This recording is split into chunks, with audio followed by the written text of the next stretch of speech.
Harry Potter and the Prisoner of Azkaban is directed by Alfonso Cuarón and stars Daniel Radcliffe, Emma Stone, Rupert Grint, Gary Oldman, Alan Rickman, amongst others, and is the story of Harry entering his third year of Hogwarts. And a mass murderer by the name of Sirius Black has escaped Azkaban, and he is out to apparently get Harry, and Harry has heard that he may be connected to the murder of Harry's parents. And so a hunt begins, and we're trying to find out who the prisoner is, all while the guards at the Azkaban prison by the name of Dementors are guarding the school, and they are a sinister force in their own way. There's a really funny story about this movie. When this movie came out, I saw this movie in IMAX, and I still remember it was a dome IMAX theater, and I still remember watching this movie in the theater, and it was in the widescreen format. And what happened is that because it was this dome setting, they kind of underestimated the viewership that people can give to such movies. So what they did was that in this movie, because of a lot of mise-en-scène being used,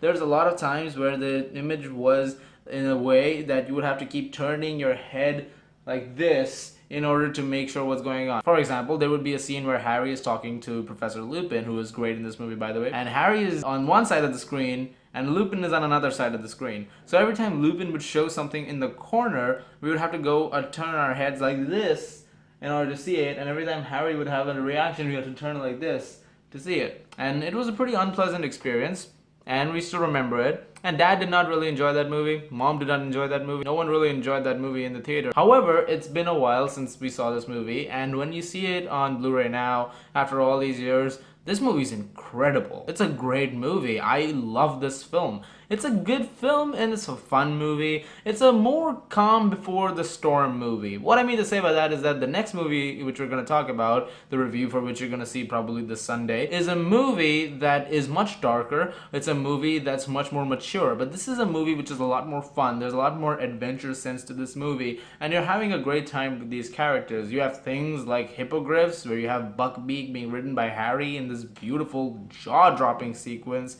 with amazing effects and great score by John Williams. You have the Marauders map, which is this map which if you use, you can look for anybody within the confines of Hogwarts, and which is amazing as well. The way they use this is amazing. They have some very tense sequences revolving that. There are some things which Professor Lupin does in his classes which are very interesting. There is the Patronus charm which Harry learns in this movie. There is the time turner aspect of this movie which is also involved. These are aspects of the film that are extremely fun. This is one of the big pros of Prisoner of Azkaban. It's a movie that takes something which has already been pre-established, this world, and ups the ante a lot more. This is something that a lot of people do not like about Chamber of Secrets, because it still felt like it was still in the confines of what had been set up in the Philosopher's Stone.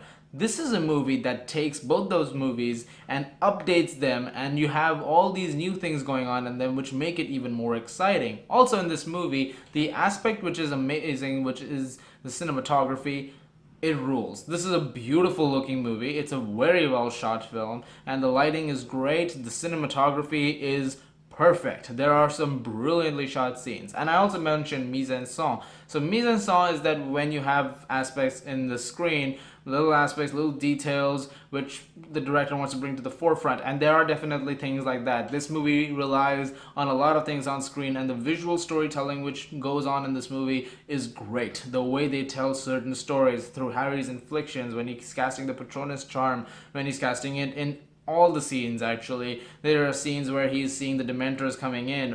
All those moments are extremely well done. Also, this movie has the suspense aspect. Who is Sirius Black? How is he connected to Harry Potter? Is he actually coming to kill Harry Potter? What exactly is going on here? You find out at the end of the film that Sirius Black is Harry's godfather, and that there is a connection that way, and that he is actually wanting to help Harry because he loves Harry, and he swore to his parents that he will protect him. And that was amazing. This is actually a touching aspect. The build up to that scene is amazing. Also, the aspect of Peter Pettigrew, this person who was supposed to have died a long time ago, and he was following Voldemort. Could he still be alive? Things like this are what make the movie so good, because this is what keeps the viewer engaged. The acting in this movie is also extremely well done. There are still great performances. Daniel Radcliffe and the others of the cast are still very good. Emma Watson gets this scene.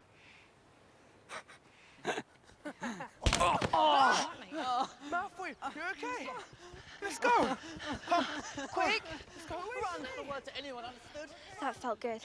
Which is instantly gonna bring a smile on all of our faces. And this is a movie that also relies a lot on the supporting characters, and the supporting characters in this movie are also very, very good. The performances by people like Michael Gambon and Robbie Coltrane are still really, really good performances. Michael Gambon replaces Richard Harris in, yeah, may he rest in peace. Are there any flaws with this movie? Not really. There are many nitpicks in this movie. There are definitely things which, if you start to break it down, there are things which are gonna come out which are not that great about this film. But I did really enjoy this film. It is one of the better Harry Potter films, if not one of the best Harry Potter films, and it's a great fun time to watch. The first two movies got a 9 out of 10. I'm still gonna keep it to the same rating. I'm gonna give Harry Potter and the Prisoner of Azkaban a 9 out of 10. Guys, please make sure to watch for Harry Potter and the Goblet of Fire. That review is coming out this Sunday. I can't wait to bring it out to you guys. You guys are the best. Thank you so much for watching, and hit subscribe if you like what you just saw and you want to see more. And let's talk about movies and stuff as well.